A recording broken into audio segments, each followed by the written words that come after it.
बच्चों, जब मन पहली बार रुकता है तो उसे शांति नहीं मिलती, जिससे उसे असहजता मिलती है। और यही वो क्षण है जहां ज्यादातर लोग पीछे हट जाते हैं। मन कहता है ये सही नहीं लग रहा, कुछ और कर लेते हैं, यह तरीका मेरे लिए नहीं है। पर जो इस असहजता के साथ थोड़ी देर बैठ जाता है, वही मनुष्य अपने भीतर के शत्रु को पहचान लेता है। मन को साधना किसी एक दिन का काम नहीं है, ये रोज का युद्ध है। और युद्ध में हर दिन जीत नहीं होती, कभी मन हारता है, कभी तुम हारते हो, पर जो हर दिन मैदान में उतरता रहता है, विजय उसी की होती है। अब एक बात समझो, मन को रोका नहीं जाता, मन को दिशा दी जाती है। यदि मन को खाली छोड़ दोगे तो वह भटकेगा, यदि मन को डर दिखाओगे तो वह भागेगा, पर यदि मन को कर्तव्य दिखाओगे तो वह झुक जाएगा। इसलिए पढ़ाई से पहले ये मत सोचो आज कितना पढ़ना है, यह सोचो आज मुझे अपने मन को कितनी देर बैठाना है। पढ़ाई का पहला लक्ष्य पन्ने नहीं होते, पहला लक्ष्य बैठना होता है। जो बच्चा हर दिन तय समय पर बैठना सीख लेता है, उसका मन धीरे धीरे उसी समय शांत होने लगता है। मन भी शरीर की तरह है, उसे अनुशासन सिखाना पड़ता है। अब उस आलस्य को देखो जिसे तुम अपना स्वभाव समझ बैठे हो। आलस्य थकान से नहीं आता, आलस्य आता है जब मन को अर्थ नहीं दिखता।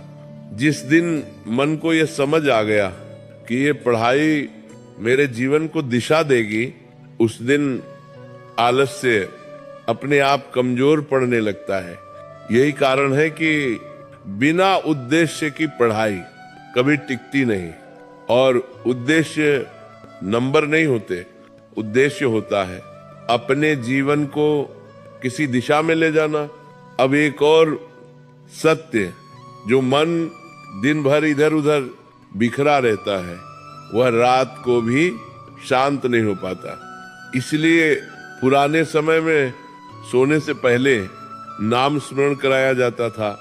नाम इसलिए नहीं कि ईश्वर को याद दिलाया जाए, नाम इसलिए कि मन को एक बिंदु पर लाया जाए। जब मन एक ही नाम पर कुछ देर टिकता है तो भीतर की हलचल धीरे धीरे शांत होने लगती है। और शांत मन में जो ज्ञान जाता है वह मिटता नहीं। पढ़ते समय यदि मन भागे तो उससे लड़ो मत, बस उसे वापस ले आओ। बार बार यही अभ्यास है, यही साधना है। कुछ दिन बाद तुम देखोगे मन पहले जितना दूर नहीं जाता, ध्यान थोड़ी देर अपने आप ठहरने लगता है और वहीं से स्मरण शक्ति जागने लगती है। याद रखना, ज्ञान को पकड़ने के लिए जोर नहीं चाहिए, स्थिरता चाहिए। जो बच्चा धीरे धीरे पढ़ता है पर रोज पढ़ता है, वही आगे जाता है। अब उस भय की बात, जो भीतर छुपा रहता है, अगर असफल हो गए तो असफलता कोई अभिशाप नहीं है। असफलता मन को मजबूत करने की पहली सीढ़ी है। जो कभी गिरा ही नहीं, वह कभी चला भी नहीं। श्री कृष्ण ने अर्जुन को कभी आश्वासन नहीं दिया कि युद्ध आसान होगा। उन्होंने बस इतना कहा, तुम अपना कर्तव्य मत छोड़ो, परिणाम अपने आप आएगा। पढ़ाई भी वैसी ही है, हर दिन एक ही जैसा नहीं होगा, कभी मन लगेगा, कभी नहीं लगेगा। पर जो इन दोनों स्थितियों में बैठा रहता है, वही भीतर से मजबूत बनता है। धीरे धीरे एक दिन ऐसा आता है जब किताब खोलते ही मन भागता नहीं, मन जान जाता है ये मेरा स्थान है। और उसी दिन पढ़ाई बोझ नहीं रहती, वह साधना बन जाती है।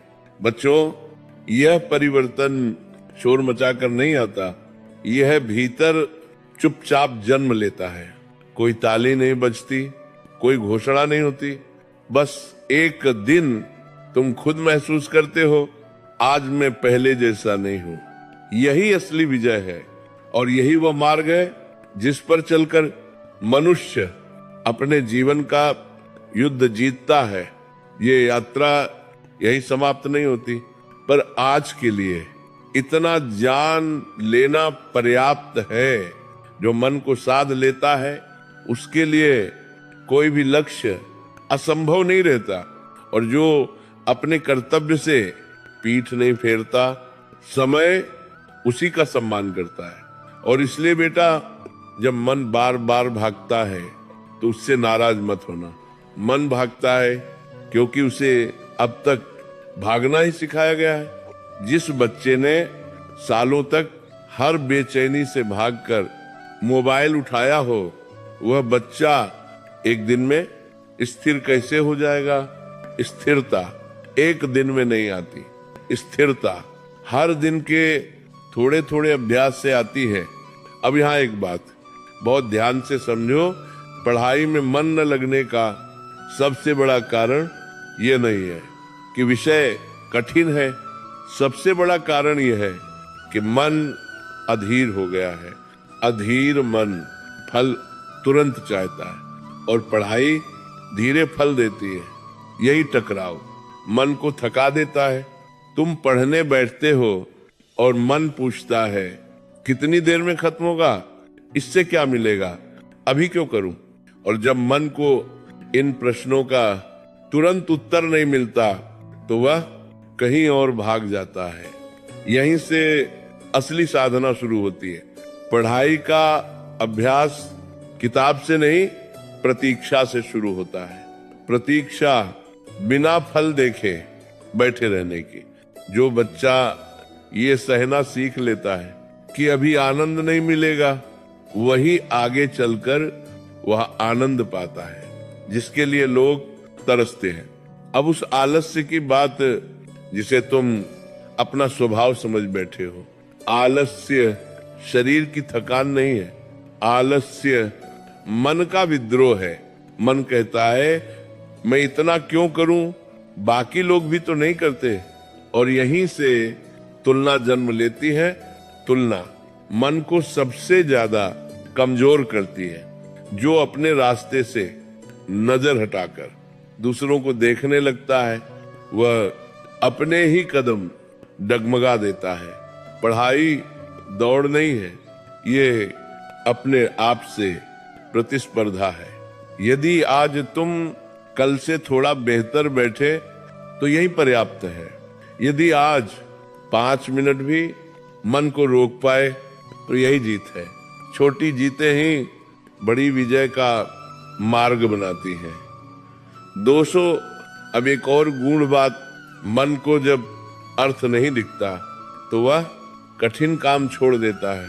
इसलिए पढ़ते समय यह प्रश्न भीतर जीवित रखना, मैं ये क्यों सीख रहा हूं? जब उद्देश्य जीवित रहता है तो मन अपने आप सहयोग करने लगता है। इसीलिए पुराने गुरुकुलों में पढ़ाई से पहले जीवन का अर्थ समझाया जाता था। इन्हीं पुत्रों को पहले बताया जाता था तुम कौन हो, क्यों हो और कहाँ जाना है। किताब बाद में खुलती थी, आज उल्टा हो गया है। किताब पहले खुलती है पर दिशा नहीं होती, और बिना दिशा का ज्ञान मन में टिकता नहीं। यही कारण है कि एक ही विषय को बार बार पढ़ने पर भी अंदर कुछ खाली सा लगता है। खालीपन ज्ञान की कमी नहीं, दिशा की कमी है। अब ध्यान से सुनो, मन को साधने का अर्थ, मन को साधने का अर्थ मन को दबाना नहीं है। मन को साधने का अर्थ है मन को उसी काम में सम्मान देना जो तुम कर रहे हो।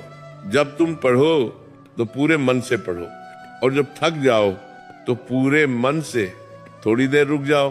बीच में भटकना सबसे अधिक हानि करता है। यही कारण है कि थोड़ी देर पूरे मन से पढ़ा गया ज्ञान घंटों की अधूरी पढ़ाई से ज्यादा गहरा उतरता है। अब यहाँ मन की एक और चाल समझो। मन अकेलेपन से डरता है, और पढ़ाई अकेलेपन का अभ्यास है। इसीलिए शुरुआत में मन बेचैन होता है, पर जो इस बेचैनी को भागकर नहीं बैठकर देख लेता है, वही मन के रहस्य को समझने लगता है।